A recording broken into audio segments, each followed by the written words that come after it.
कम दिखाई देना, कम सुनाई देना, सफेद बाल आना, यह व्यक्ति की प्रकृति मोह माया त्यागने, धर्म ध्यान करने का संकेत है।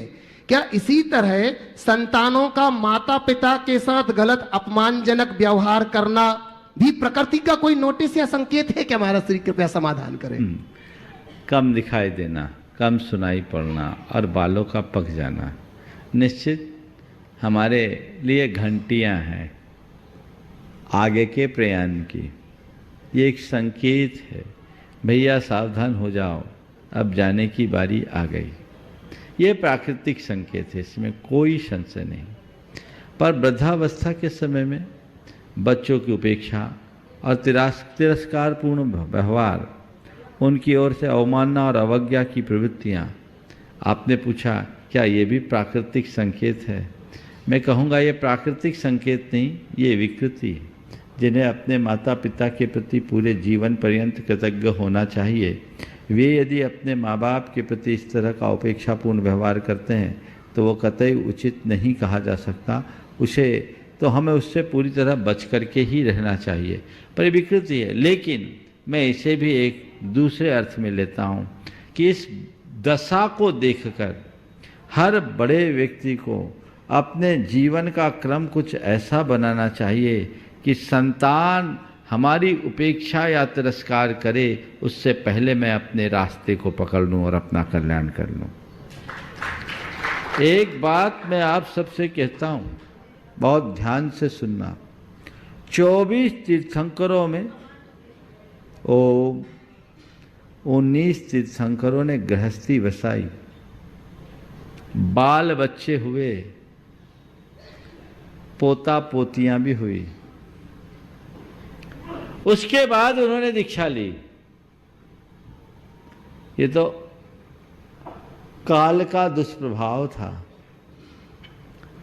कि काल का दुष्प्रभाव है कि 5 तीर्थंकर बाल ब्रह्मचारी हो गए। बाल योगी होना ये विशेषता नहीं है, ये दुष्प्रभाव है। हम पुराणों को पढ़ते हैं तो पुराणों में मिलता है कि पुराने समय में लोग अपना गृहस्थी बसाते थे, संतान सुयोग्य होती थी, उनको अपना दायित्व सौंपते थे और कल्याण के रास्ते में निकल जाते थे। हमने इतना तक पढ़ा है कि माँ के पेट में पल रहे शिशु का राज तिलक करके भी दीक्षा लिया है कीर्तिधर मुनिराज ने, सुकौशल मुनि के पिता ने, और वो दीक्षित होकर के उस रास्ते पे निकले। तो आज भी मैं आप सबसे कहूँगा कि तुम चाहते हो कि मेरा अंत अच्छा हो और मेरी दुर्गति ना हो, तो वृद्धावस्था के दहलीज पे आने से पहले धर्म का दामन पकड़ लो, संयम के रास्ते को अंगीकार कर लो, घर छोड़कर आत्मोद्धार के मार्ग में रख लो, फिर संतान तुम्हारी उपेक्षा नहीं पूजा करेगी।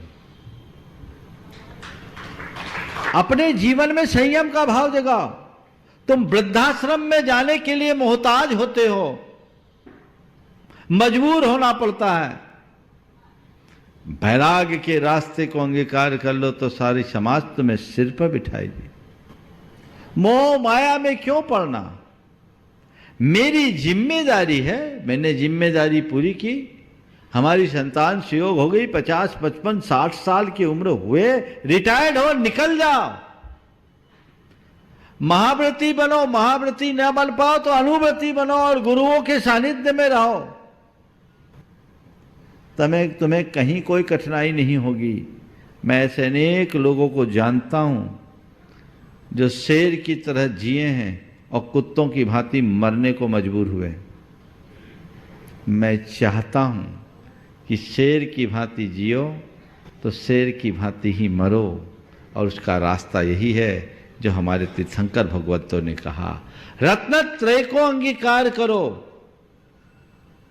क्यों किसी की उपेक्षा और तिरस्कार का पात्र बनना पड़े? मार्ग यही है। हमने मनुष्य जीवन पाया, ये सुकुल पाया, इसे सफल बनाओ, इसे व्यर्थ मत खोने दो। अपने अंतरंग में संयम का भाव जगा। पर देखता ये हूं कि युवाओं में जिस तरह का संयम का भाव होता है, बुजुर्गों में कम देखने को मिलता है। उम्र बढ़ते बढ़ते उनकी आसक्ति भी बढ़ने लगती है और उनके स्वभाव में भी विकृतियां आने लगती है। इन दुर्बलताओं के कारण भी कई बार वे अपने ही घर में उपेक्षित महसूस करते हैं और अप्रासंगिक हो जाते हैं। इससे बचने के लिए हमें तत्पर होना